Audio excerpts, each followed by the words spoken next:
함께 잠깐 기도하겠습니다.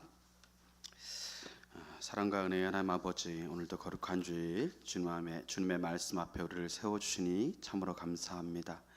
이 시간 하나님의 말씀을 통하여 하나님 앞에 흐려졌던 우리의 사명이 다시금 선명해질 수 있는 시간들이 될 수 있도록 인도하여 주시고, 하나님을 사랑하려고 했지만 또 우리 마음 가운데 식어진 그 사랑의 모습들이 있다면 하나님의 말씀 앞에 다시금 그 첫사랑이 회복되어짐으로 하나님을 위해 기쁘게 우리의 삶을 드릴 수 있는 믿음의 고백이 있는 귀한 시간들이 되어질 수 있도록 하나님 역사하여 주옵소서.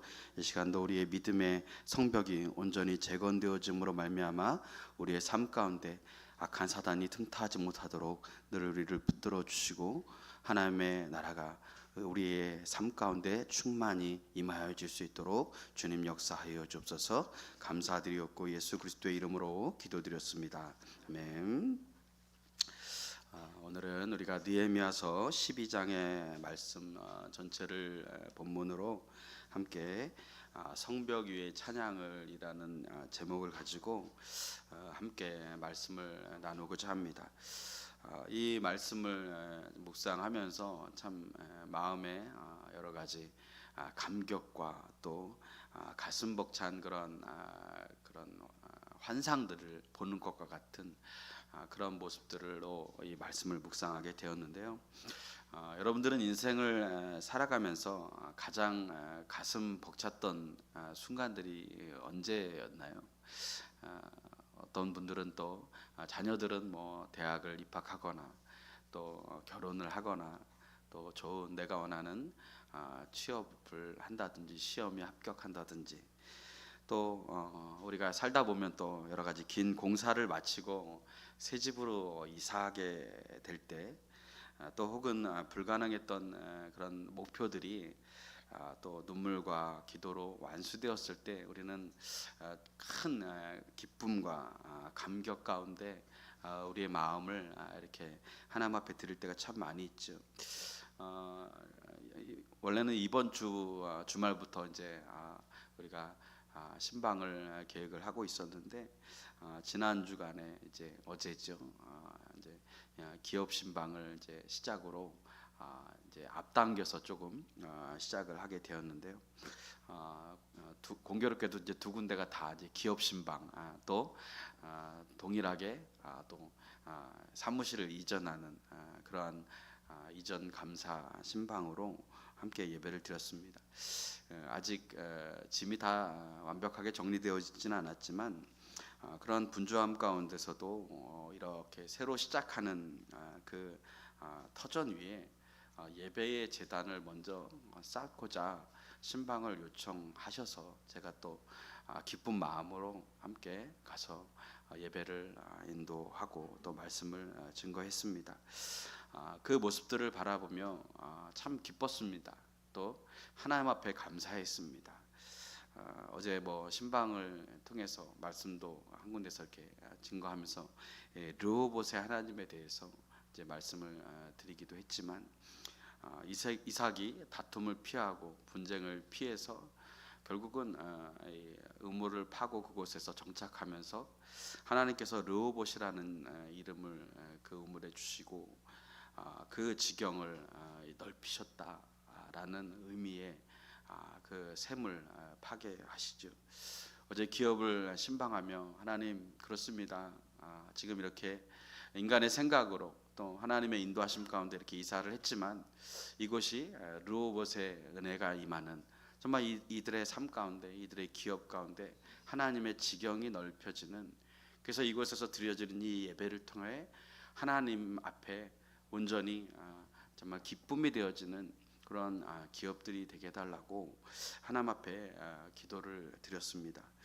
우리는 주일마다 느헤미야서 말씀을 지금 묵상하고 있는데 성벽을 재건하는 그러한 모습들, 그 과정들을 통해서 하나님이 우리 인생 가운데 어떻게 믿음의 성벽을 재건해 나가야 하는지, 그리고 그 성벽을 재건한다라는 의미가 무엇인지에 대해서 우리가 계속해서 지금 말씀을 나누고 있습니다.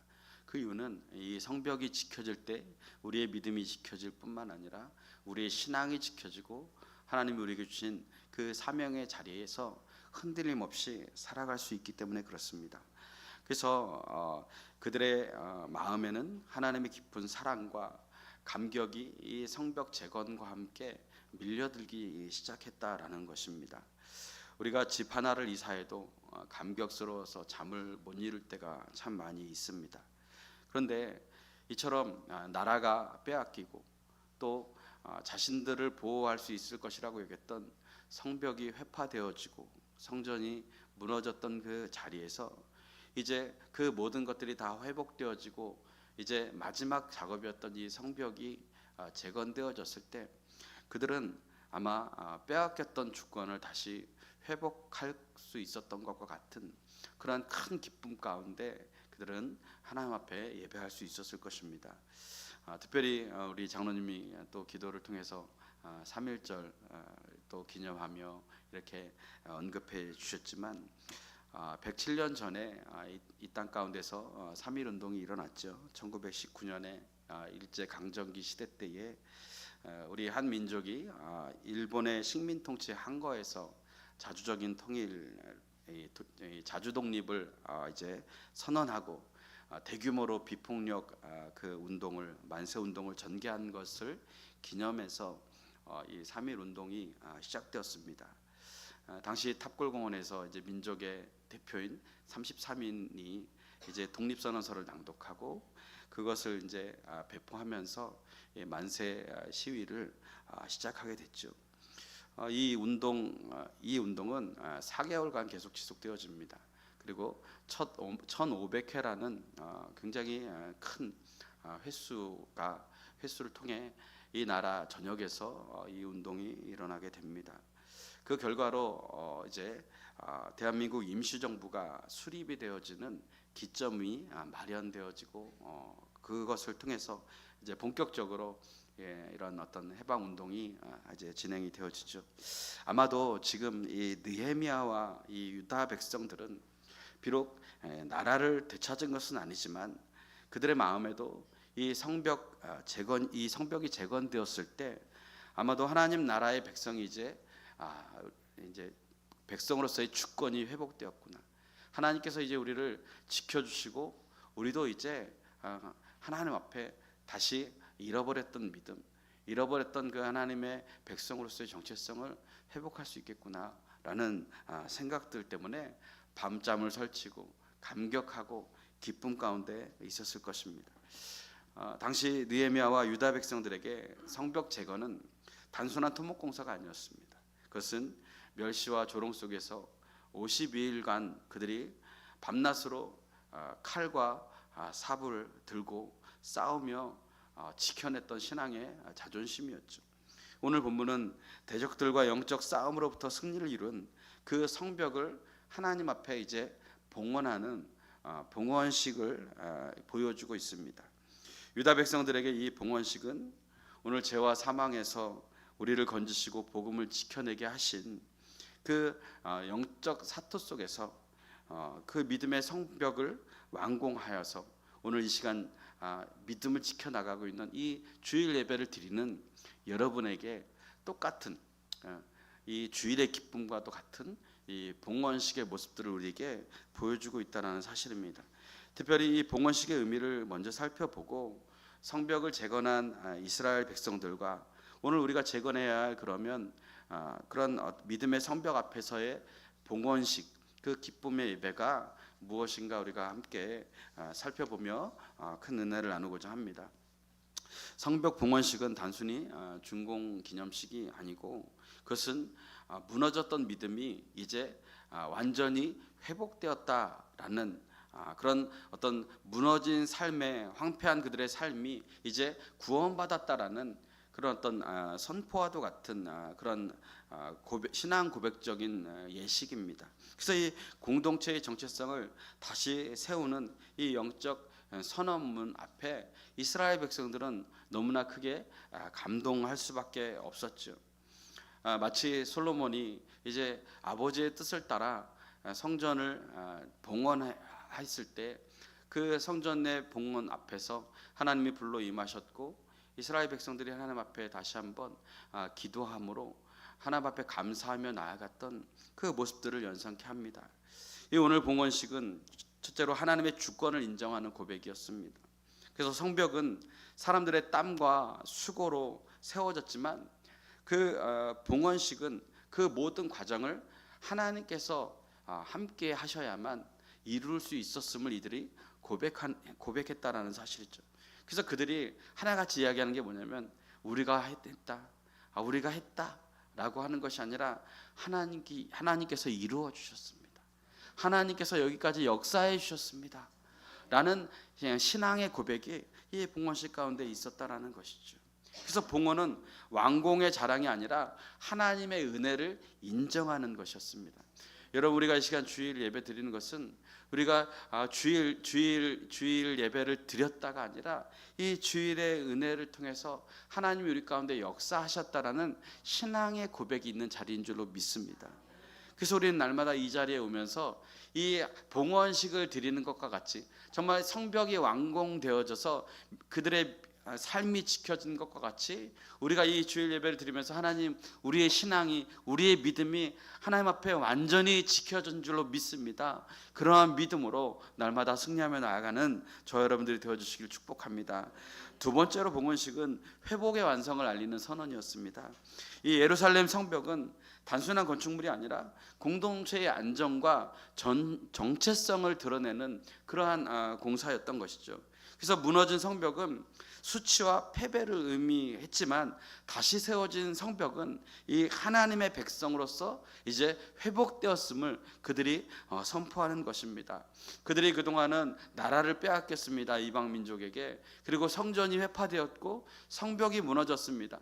그들을 지킬 수 있는 울타리가 다 무너져서 그들은 때로는 이웃 나라에게 계속해서 노략을 당하고 수치를 당하는 그러한 삶을 살아갈 수밖에 없었습니다. 그러나 이제 성벽이 완공되어졌을 때 그 이웃 나라들은 이제 함부로 이 유다 민족을 넘볼 수가 없었습니다. 그리고 그 성벽이 그 어려운 가운데서도 재건되었다라는 사실은 하나님이 살아계신다라는 사실을 그들이 간접적으로 이해할 수 있는 그런 증표가 되었기 때문에 그렇습니다. 그러므로 우리가 이렇게 우리의 삶 가운데 힘들고 어려운 상황 속에서 정말 많은 시험과 고통과 어려움에 연단이 우리의 삶 가운데 있을 때에 그럴 때에도 우리가 하나님 앞에 이렇게 주님 앞에 나와서 예배를 드릴 수 있다는 것은 믿지 않는 사람들이 보기에 어떻게 저게 가능한 것인가, 어떻게 저러한 삶을 살아갈 수 있는 것인가, 그들이 하나님의 살아계심을 스스로 그것을 통해서 발견할 수 있는 그러한 하나의 기준이 되어진다는 사실입니다. 그러므로 여러분들이 지금 힘들고 어려운 상황 속에서도 이 자리에서 예배의 자리를 지키고 예배의 성벽을 세워나갈 수 있는 것은 하나님의 은혜가 아니고서는 감당할 수 없는 것이고, 그것은 또한 믿지 않는 자들이 바라보았을 때는 하나님의 살아계심을 보여주는 증표가 되어진다는 사실입니다. 그러므로 우리는 날마다 우리에게 주어진 이 믿음의 봉헌식, 이 예배를 하나님 앞에 승리함으로 이뤄갈 수 있도록 믿음의 자리를 지켜야 될 줄로 믿습니다. 세 번째로 봉헌식은 공동체 중심의 예배가 회복되었음을 선포하는 것입니다. 느헤미야는 이 봉헌식을 이루면서 두 무리로 사람을 나누어서 성벽 위를 돌면서 찬양을 하게 합니다. 성벽 위로 올라가서 양쪽으로 나뉘어서 찬양을 선포하는 것이죠.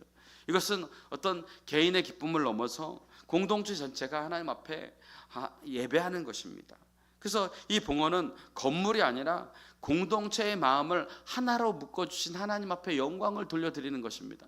이 성벽은 그저 우리의 그런 실적을 우리의 어떤 공로를 취하는 것이 아니라 이것을 통해서 우리가 믿음 안에 하나가 되었다. 이것을 통해서 무너졌던 우리의 영적인 그런 교회가 다시 재건되어졌다라는 그런 의미를 가지고 있습니다. 이 시간 우리가 주일에 모여서 하나님 앞에 예배드리는 것은 우리가 우리의 믿음으로 승리했다라는 그 의미를 넘어서 우리가 하나님의 지체로서 하나님의 교회로서 우리가 하나 되었다, 하나님의 나라를 함께 이루었다라는 감격적인 믿음의 선언인 것입니다. 그러므로 우리가 이 주일 예배를 소홀히 여길 수 없는 것이에요.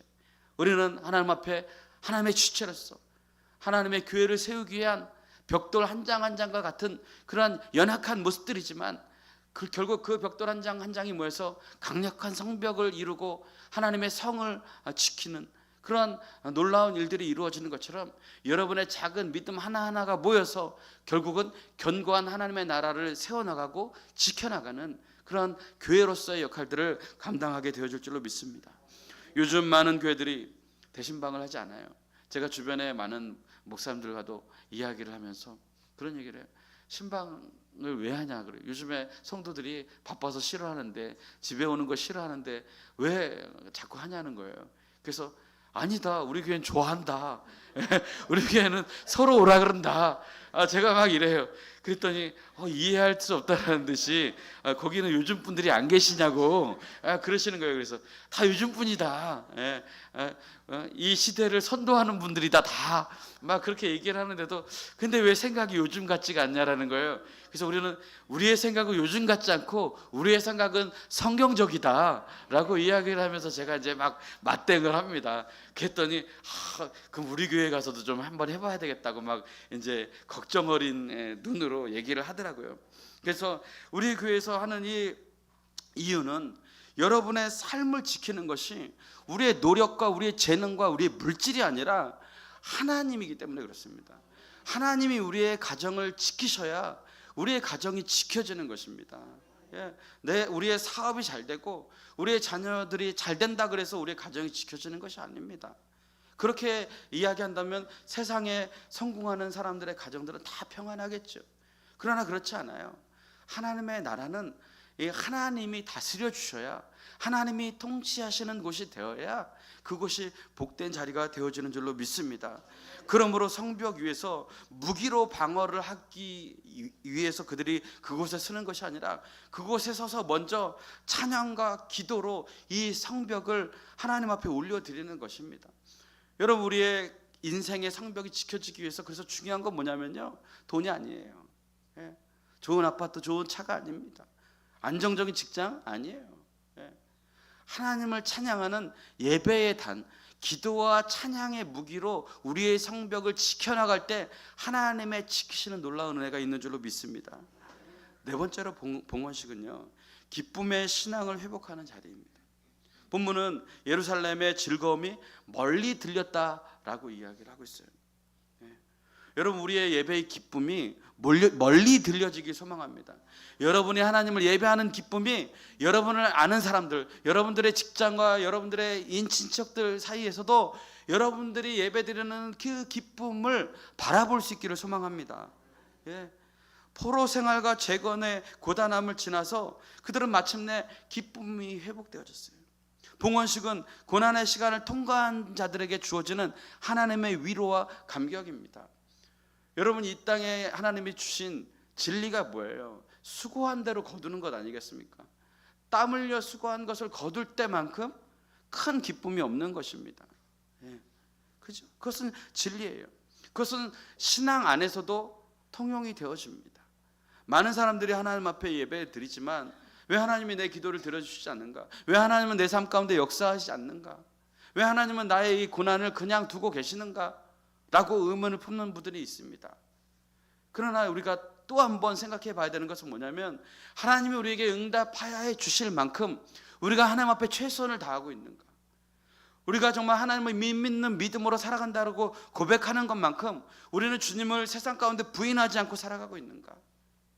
우리는 하나님이 우리를 축복해 주시는 만큼 우리가 하나님의 말씀을 기준으로 하나님이 기뻐하시는 삶을 살아가려고 노력하고 있는가?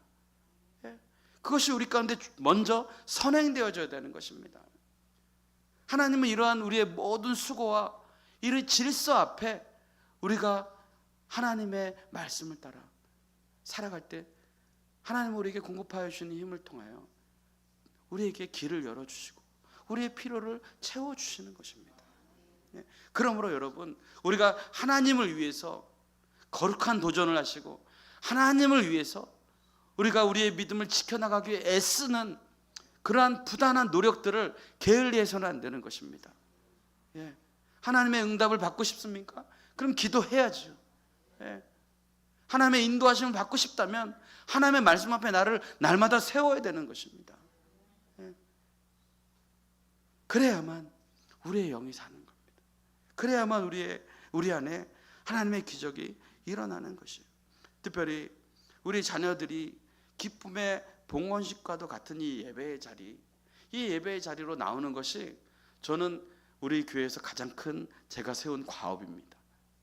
요즘에 이제 신방을 어제도 하면서도 또 여러 성도들과 이야기를 하면서도 지난주에 우리 성도님들 자제분들 손주분들이 나오니까 얼마나 분위기도 좋고 얼마나 감격스럽습니까? 저는요 제가 전한 말씀도 기억이 안 나는데 그 아이들 또 우리 자녀들이 이렇게 온 그 기쁨들이 너무 충만한 거예요. 하나님의 전에 우리의 자녀들이 발을 내딛고 이 문턱을 넘는 게 여러분 쉽지 않습니다. 여러분 전도를 해도 여러분 그 전도 대상자들이 이 교회 문턱을 한번 넘는 게 쉽지가 않아요. 그런데 이렇게 정말 자녀들과 손주들이 함께 나와서 믿음의 유업을 이어갈 수 있도록 함께 이렇게 예배드리는 모습을 보니까 하나님이 이것 때문에 우리에게 사명 주신 것 아니겠습니까? 이것 때문에 우리가 기도하기를 원하시는 것 아니겠습니까? 그래서 여러분들도 함께 우리 기도했으면 좋겠습니다. 우리 자녀들은 믿음의 유업을 잘 이어갈 수 있도록 하나님 우리를 사용해 주십시오. 특별히 이제 부활절을 앞두고 있습니다. 이 부활의 기쁨은 온 인류를 구원하시기 이 땅에 오신 그 예수 그리스도의 그 크고 넓은 사랑을 우리가 함께 나누는 시간들입니다. 이 부활의 기쁨을 우리가 함께 나눌 때에 하나님의 놀라운 역사가 분명히 그 자리에 있습니다. 그래서 우리는 지금부터 준비해야 돼요. 세상에 중요한 일들이 많이 있겠죠. 세상에 즐거움들이 많이 있겠죠. 그러나 믿음은 선택입니다. 결국 믿음은 우리가 하나님 앞에, 하나님의 말씀 앞에 무엇을 선택하느냐, 그것이 우리의 믿음을 좌우합니다. 여기서 많이 봉사한다고요? 우리가 많은 것을 하나님 앞에 드린다고요? 아니요.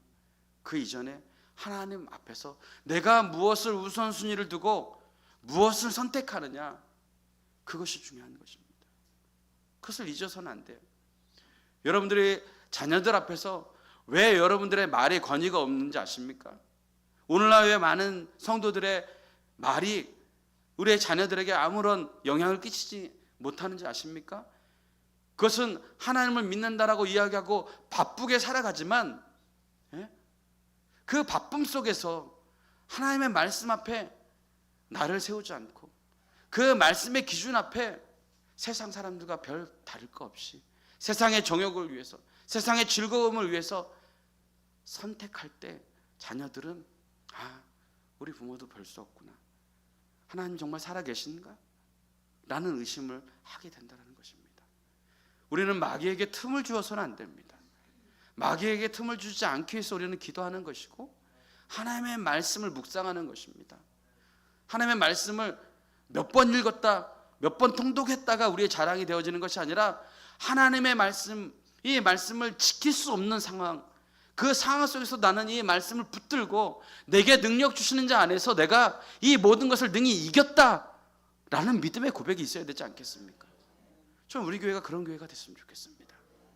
세상의 많은 것들을 성취하는 그 축복보다 우리의 자녀들이 보기에 우리의 부모님은, 우리의 어머님은, 우리 아버님은 이 힘들고 어려운 상황 속에서도, 그리고 세상의 즐거움 앞에서도 하나님의 말씀 앞에서 전혀 흔들리지 않은 분이었다 라는 그러한 믿음의 그런 어떤 고백을 들을 수 있는 부모가 되어지기를 주님의 이름으로 축복합니다. 우리의 삶에도 성벽을 세우는 시간이 필요합니다. 눈물로 버티고 묵묵히 감당하며 다시 일어서는 시간입니다. 봉헌식의 의미는 단순히 목표를 이루는 데 있지 않습니다. 회복의 모든 과정을 하나님께 올려드리는 데 있습니다. 그래서 결국 느헤미야는 봉헌식에서 이렇게 얘기하는 거죠. 완성의 기쁨을 나의 영광으로 삼지 말고 예배를 올려드려라 라는 것이에요. 이 말씀을 통해 우리는 무너진 인생의 성벽을 재건한 뒤에 붙들어야 할 세 가지를 우리가 함께 나누고자 합니다. 첫째는 신앙은 순간의 열심이 아니라 세대를 이어가는 성실함에 있다라는 것입니다. 네, 여러분 세상도 그렇지만 교회도 성실함이 중요합니다. 성실함이 중요해요. 성경을 읽다 보면 쉽게 지나치고 싶은 부분들이 있어요. 오늘 우리가 읽지는 않았지만 1장에서 26절까지 쭉 나열되는 것을 보면 사람의 이름들만 계속 나옵니다. 예. 제사장들과 레위 사람들의 이름이 줄지어서 기록되어지고 있어요. 예. 이야기나 기적, 어떤 극적인 사건이 기록되어져 있지 않습니다. 그러나 이 조용한 기록 속에 하나님 나라의 원리가 담겨 있습니다. 이 본문은 바벨론 포로에서 돌아온 초기 지도자들, 그리고 그 곧 스룹바벨 시대의 제사장 가문, 이 가문들의 후손들에 대해서 기록하고 있습니다. 이것은 단순한 어떤 족보를 이야기함이 아닙니다. 무너진 예루살렘 성벽을 재건한 이후에 신앙의 뿌리, 신앙의 정체성을 바로 세우는 작업이 얼마나 중요한가를 이 족보를 통해서 일러주고 있는 겁니다. 그래서 그 신앙의 뿌리, 이 뿌리가 계승되어졌기 때문에 너희가 지금 이 계승된 신앙 안에서 이 복된 자리에 서 있는 것이다라는 그러한 은혜의 감격의 내용들이 이곳에 있는 것입니다. 그래서 예배의 계보와 믿음의 전통을 바로 세우는 일이 너무나 중요하다라는 사실을 이 계보를 통해서 우리에게 보여주고 있는 것입니다. 특별히 본문은 세대를 넘어서 이어지는 이름들을 반복해서 보여줍니다. 아버지에서 아들로, 스승에서 후계자들로, 하나님 나라가 한 세대의 열정만으로 유지되어지지 않는다라는 사실을 이 족보를 통해서 이어주고 있는 겁니다. 이름도 없는 무명한 그런 믿음의 사람들을 통해서 지금까지 이 믿음이 이어져 왔다라는 사실, 그것을 기억하라는 것이죠. 그래서 신앙은 계승되어야 하고 사명은 이어져야 된다라는 것을 이 족보를 통해서 일러주고 있는 것입니다. 오늘 하나님은 우리가 하나님의 자녀로서 신앙이 끊어지지 않고 이어져 가기를 원하십니다. 여러분 지금부터 기도하셔야 됩니다. 우리의 자녀들에게 믿음의 유업이 이어갈 수 있도록 하나님, 나는 무명한 자 같으나 하나님 앞에는 유명한 자가 될 수 있는 유일한 길은 바로 믿음의 유업을 이어가는 것입니다. 그래서 아브라함과 이삭과 야곱의 하나님이 그래서 중요한 거예요. 믿음의 유업을 이어갈 수 없는 그 상황 속에서 이어갔기 때문에 우리가 사람들에게 알려지지 않아도 좋습니다. 사람들에게 무명한 자 같아도 좋습니다. 그러나 하나님 앞에 우리는 유명한 자가 될 수 있어요. 어떻게 해요?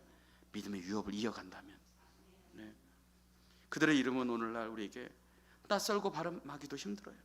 그러나 하나님께서는 그렇지 않습니다. 한 사람 한 사람의 이름을 기억하고 있다라고, 너희들에게 무명한 자 같으나 나는 이렇게 성경에 기록하면서 나는 기록하고 있다 라고 하나님께서 우리에게 말씀해 주고 계십니다. 그래서 하나님께서는 그들의 충성과 섬김을 잊지 않고 하나님의 나라의 행위록에, 생명록에 여전히 기록하고 있는 줄로 믿습니다. 무너진 시대에 가장 필요한 것은 눈에 띄는 영웅이 아니라 믿음을 다음 세대에 전하해 줄 그러한 사람이 필요한 것인 것입니다. 가정에서, 교회에서, 삶의 자리에서 내가 지키는 작은 순종이 누군가에게는 신앙의 토대가 되어주는 것입니다. 오늘 내가 드리는 예배, 오늘 내가 가르치는 말씀, 오늘 내가 보여주는 삶의 태도, 이것이 내일을 세웁니다. 내일을 세우는 거예요. 이것이 성실함입니다. 내가 붙들어야 할 말씀을 붙들고, 내가 보여줘야 할 신앙의 본을 보이고, 내가 선택해야 할 믿음의 선택을 하는 것, 이것이 믿음을 보여주는 거예요. 느헤미야 12장의 명단은 그래서 말없이 우리에게 묻는 겁니다. 당신의 이름은 어떤 믿음의 계보 위에 서 있는가? 또 누구에게 이어져 가고 있는가? 하나님은 오늘도 이름을 기억하시는 분이신 줄로 믿습니다. 사무엘하 23장에도요 이 다윗의 믿음의 용사들이 나와요. 우리는 그들의 이름을 일일이 알 수 없습니다. 그러나 다윗이 쫓기고 있던 그 시절, 다윗을 신뢰하고 다윗을 따라 나라를 재건했던 많은 무명의 용사들이 나옵니다. 아디누, 엘르앗살, 삼마, 이런 용사들의 이름을 우리는 잘 알지 못합니다. 그러나 그들이 있었기에 이스라엘이 재건되어졌습니다. 하나님은 골리앗을 쓰러뜨렸던 다윗뿐만 아니라 그 곁에서 묵묵히 칼을 들었던 무명의 용사들도 하나님이 기억하십니다. 교회에서 아무것도 알아주지 않는 일들이 많이 있죠. 사람들 앞에 눈에 돋보이는 일들, 그것만 하나님이 기억하는 것이 아닙니다. 주방에서 봉사하는 것, 또 추운 데서 밖에서 주차 봉사하는 것, 또 안내를 서고 찬양을 하고 여러 가지 그런 남모르는 그런 눈물의 중보의 기도를 하나님께서 기억하고 계십니다. 세상은 결과와 대표자만 알아봅니다. 그러나 하나님은 여러분의 이름을 느헤미야 12장의 명단과 같이 지금도 낱낱이 기록하고 계시는 줄로 믿습니다. 두 번째로 하나님이 이루어 주시는 자리에서 그분을 가장 먼저 높이라고 말씀하고 있습니다. 예루살렘 성벽이 마침내 완공되었습니다. 오랜 수고와 눈물과 외부의 위협과 내부의 갈등을 지나서 이제 성이 이제 둘러져 세워졌습니다. 사람들의 눈에는 성공이 보였을 것입니다. 그러나 백성들은 그 성공에 도취되어지지 않고 오히려 그 자리에서 가장 먼저 하나님을 예배하는 것입니다. 느헤미야 12장 27절에서 43절은 성벽 봉헌식을 생생하게 우리에게 보여줍니다. 레위 사람들을 각처에서 불러 모으고 감사와 찬양으로 예배를 준비합니다. 두 무리의 찬양대가 성벽 위에 올라서서 반대 방향으로 행진합니다. 나팔과 비파와 수금 소리가 울려 퍼지고 노래 소리가 예루살렘을 가득 메웁니다. 그래서 저는 상상을 했어요. 우리도 하나님이 이제 성전을 허락해 주시면 이걸 한번 재현해 보고 싶은 거예요. 교회 안에서 그냥 우리가 부활주일 예배 드리고 예배 드리는 게 아니라 정말 성전 옥상에 올라가 가지고 다 양쪽으로 이렇게 계단으로 올라가 가지고 옥상에서 세상을 향하여서 하나님이 하셨습니다. 하나님이 살아계십니다. 여러분 그런 위대한 비전의 꿈을 좀 꾸세요. 맨날 우리 짐 늘릴 생각만 하지 마시고 하나님의 성전은 이렇게 회파되어 있는데 편백한 우리의 집을 짓기 위해서만 노력한다면 하나님 앞에 우리가 어떻게 서서 하나님 앞에 고개를 들 수 있겠습니까? 나중에 특별히 우리 교회가 이제 올해 하나님의 손으로 형통한 교회라는 타이틀로 교회를 이루어 갑니다. 부제에 보면 첫째가 뭐예요? 교회를 새롭게. 이 교회를 새롭게 한다라는 것은 우리의 심령의 교회를 새롭게 하는 것도 있지만 하나님이 주신 이 성전도 새롭게 재건하기를 원하시는 하나님의 꿈이 담겨 있습니다. 여러분 하나님을 위해서 위대한 꿈을 꾸십시오. 우리가 하나님의 일을 할 때 하나님이 우리의 일을 하십니다. 그러므로 우리가 이 땅에서 여러분 이제 더 이상 이제 자녀들도 다 키우고 이제 먹고 살 만큼 이제 사시잖아요. 그죠? 아직도 부족해요? 욕심도 많으시네. 지금 우리나라는요 이제 더 이상 먹고 사는 문제로 걸림이 되어지는 나라가 아니에요. 그죠? 상대적 빈곤은 있을 수 있어요. 그러나 하나님 앞에서는 이 상대적 빈곤도 있을 수 없습니다. 왜요? 하나님이 책임지시기 때문에. 이제 하나님의 일을 위해서 우리가 한번 위대한 일을 하고 멋있게 살다가 하나님을 만나야 되지 않겠습니까? 여러분에게 시간 많지 않습니다. 몇 년 있는 것 같아요, 여러분. 하나님을 위해서 일할 수 있는 시간이. 몇 년 있으신 것 같아요? 송 권사님 몇 년 있으신 것 같아요? 알 수 없어요. 한 100살 이상 사실 것 같아요. 그 많은 시간 동안 이제 우리가 우리의 인생을 우리를 위해 살았다면 하나님을 위해 위대한 일을 시도하는 그러한 목표를 가지고 살아가십시다. 우리. 이제 우리 먹을 만큼 다 먹었지 않습니까? 누릴 만큼 많이 누렸지 않습니까? 그러면 이제 우리가 하나님의 나라를 그래서 우리가 정말 하나님의 이 성전이 지어졌을 때 함께 정말 세상을 향해서 정말 우리가 정말 하나님이 이 교회를 세우시고 지켜주신 그 은혜를 감격하며 정말 이구동성으로 막 여러분들에게 막 이야기하면은 여러분들이 다 우리 하나님이 하셨습니다. 하나님께서 이 큰 일을 이루어 주셨습니다. 찬양하고 예배할 수 있는 간증이 여러분 가운데 있었으면 좋겠습니다. 여러분 간증의 주인공 되고 싶죠? 그죠? 그럼 나중에 간증 뭐 하실 거예요? 하나님이 우리 사업을 일으켜 주셨습니다. 하나님이 우리의 집을 넓게 해주셨습니다. 이게 간증이 될까요? 이건 간증이 될 수 없어요. 이건 세상의 사람들도요 머리만 잘 쓰면 다 할 수 있는 거예요. 그런데 하나님의 전은요 그렇지 않습니다. 돈이 있다고 세워지지 않아요. 하나님이 하셔야 돼요. 하나님의 마음을 가진 자들이 모여서 하나님은 이 일을 이루어가기를 원하십니다. 오늘 이스라엘 백성들이 이 성벽 앞에서 그러한 마음으로 지금 예배와 찬양을 올려드리고 봉헌식을 하는 것입니다. 우리 43절 말씀 한번 읽어보겠습니다. 43절이요? 예. 없나요? 우리 같이 읽어보겠습니다. 성경 한번 읽어보겠습니다. 시작. 이날에 무리가 큰 제사를 드리고 심히 즐거워하였으니 이는 하나님이 크게 즐거워하게 하셨습니다. 부녀와 어린 아이도 즐거워하였으므로 예루살렘이 즐거워하는 소리가 멀리 들렸느니라. 성벽이 재건되어지니까 어린아이서부터 노년에 이르기까지 그 성에 있는 모든 자들이 기뻐하는 소리가 성 밖에까지 저 멀리까지 들리게 됐다라는 거예요. 마치 데살로니가 교회가 어린 신앙을 가지고서 복음을 지켜냈을 때 그 복음을 지켜내는 그 기쁜 소식이 아가야 전 지역에 소문이 났던 것처럼 이 성벽 재건의 기쁜 소식이 이방 민족에까지 다 전해지게 됐던 거예요. 그래서 이것을 예루살렘의 즐거움이 멀리 들렸다라고 이야기를 하고 있어요. 이 장면에서 가장 인상적인 거는 찬양대가 성벽 위를 걸어 다니는 거예요. 원래 성벽은 뭐 하는 거예요? 방어하는 겁니다. 방어. 그죠? 방어하는 구조물이에요. 적을 막기 위한 시설이에요. 그런데 그 방어의 상징 위에서 찬양이 울려 퍼지는 거예요. 두려움의 자리가 기쁨의 자리가 되어지는 것이에요. 전쟁의 자리가 예배의 자리가 되어지는 것이에요. 하나님이 이걸 원하세요, 우리에게. 우리의 인생 가운데 두려움의 자리, 그것을 찬양해라, 기도해라. 그것이 기쁨의 자리가 되어질 것이다. 인생의 전쟁 같은 그러한 어려움들이 있지 않느냐, 그것이 예배의 자리가 되어져야 된다라고 우리를 말씀하고 계시는 거예요. 그래서 이 43절에서 하나님이 크게 기뻐하셨다라는 거예요. 그들의 기쁨은 환경에서 나온 것이 아니라 성벽의 견고함 때문도 아니었습니다. 하나님이 그들에게 주시는 기쁨 때문이었습니다.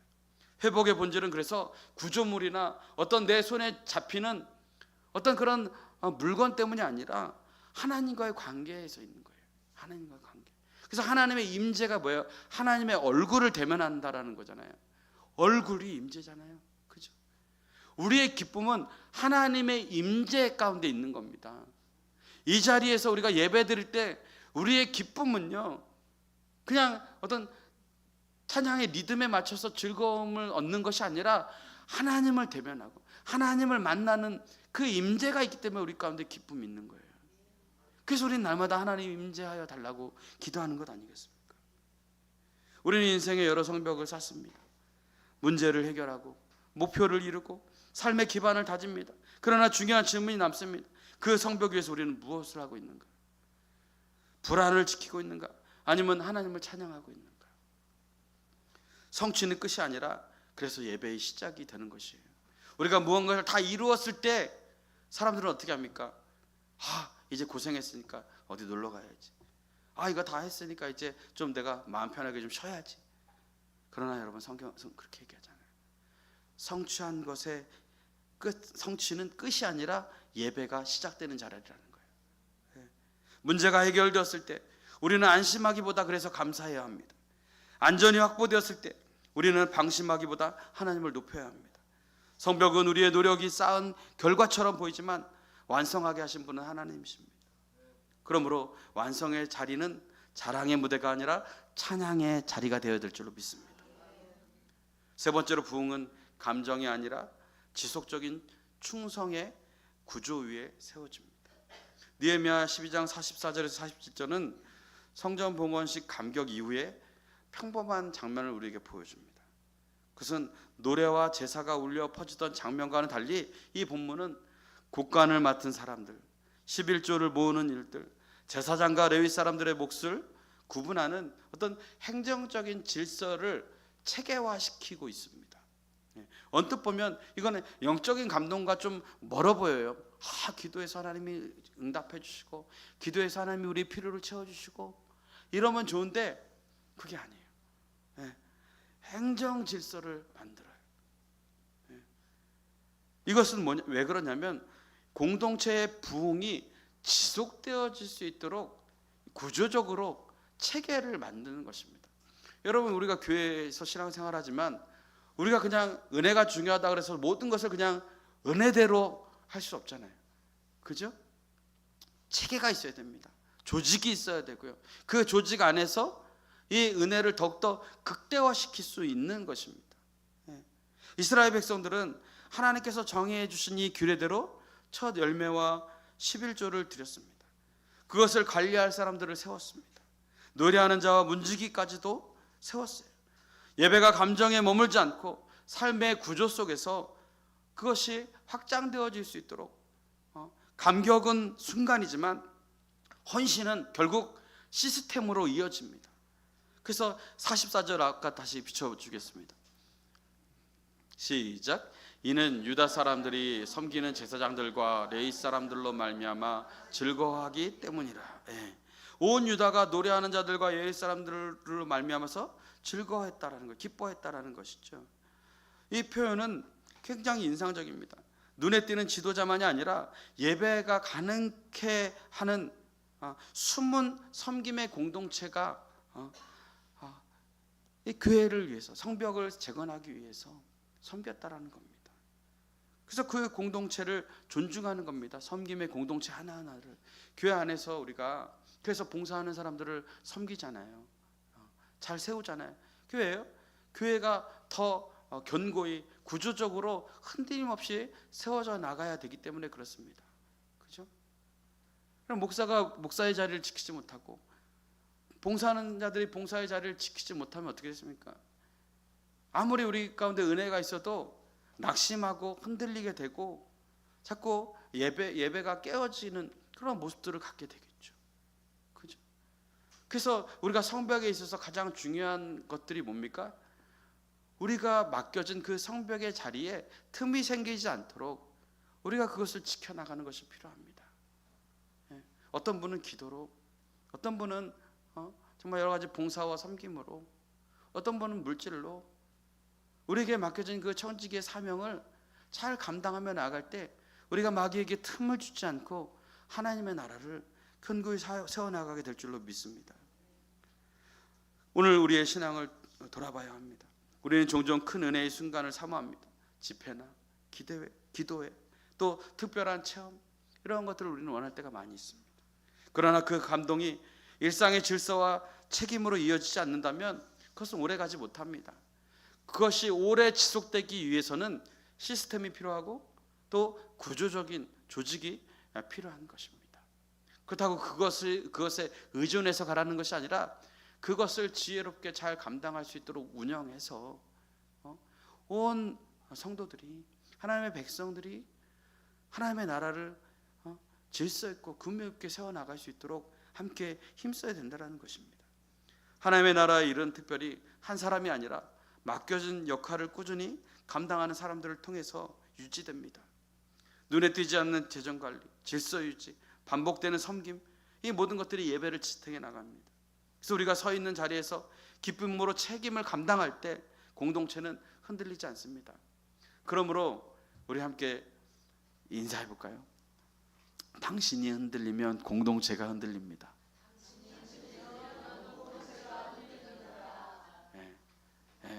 여러분이 흔들리는 자리가 마귀가 틈이 타는 자리예요. 그래서 그 틈이 흔들리지 않도록 여러분들이 기도해야 되고요. 마귀는요, 그거를 마귀라서 그런지 귀신같이 알아요. 귀신같이 알아요. 그렇기 때문에 우리가 늘 깨어서 우리 스스로에 맡겨진 그 믿음의 자리를 잘 지켜나가야 될 줄로 믿습니다. 진짜 신앙의 기쁨은 우리끼리만 즐거워하는 우리만의 리그가 아닙니다. 43절의 말씀처럼 그 즐거움이 멀리까지 들리도록, 그래서 여러분의 가정에서 흘러나오는 찬양 소리가 이웃에게 들리고, 직장에서 여러분의 성실함과 기쁨이 동료들에게 전해지고, 그것이 바로 진정한 봉헌식의 의미가 가지는 그러한 모습들일 것입니다. 우리의 삶이 곧 세상 사람들에게 들려지는 하나님 앞에서의 찬양 소리가 되어지기를 주님의 이름으로 축복합니다. 여러분의 인생의 성벽 위에 찬양을 세우십시오. 그리고 느헤미야 12장에서 나오는 것처럼 성벽 공사가 끝났다고 해서 모든 것이 완료된 것이 아니라 진짜 중요한 것은 그 성벽 안에서 우리가 예배자로서의 삶을 살아가는 것입니다. 한 주 동안도 하나님 우리를 세워주신 그 자리에서 이제 우리가 세상의 무기와 세상의 능력을 의지하며 살아가기보다 하나님 앞에 기도하고 말씀 앞에 나를 세움으로 하나님의 임재 앞에서 하나님 앞에 영광 돌리는 저와 여러분들의 삶, 여러분들이 되어 주시기를 주님의 이름으로 축복합니다. 기도하며 나가겠습니다. 하나님, 무너진 성벽을 재건하게 하시고 그 위에 찬양을 세우게 하시니 감사합니다. 우리 성도들의 가정과 일터가 하나님께 온전히 드려지는 봉헌의 현장이 되게 하여 주옵소서.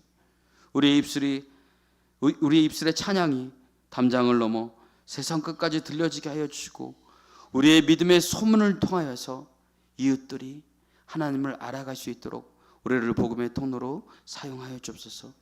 또한 우리가 지켜지는 이 믿음의 삶이 우리의 자녀들에게 믿음의 유업으로 잘 이어져 갈 수 있도록 하나님 믿음의 본이 되어지는 주님의 귀한 성도들이 다 될 수 있도록 인도하여 주옵소서. 온전히 우리의 삶을 통하여 주님 홀로 영광 받아주시길 원하며 감사드리었고 예수 그리스도의 이름으로 기도드렸습니다.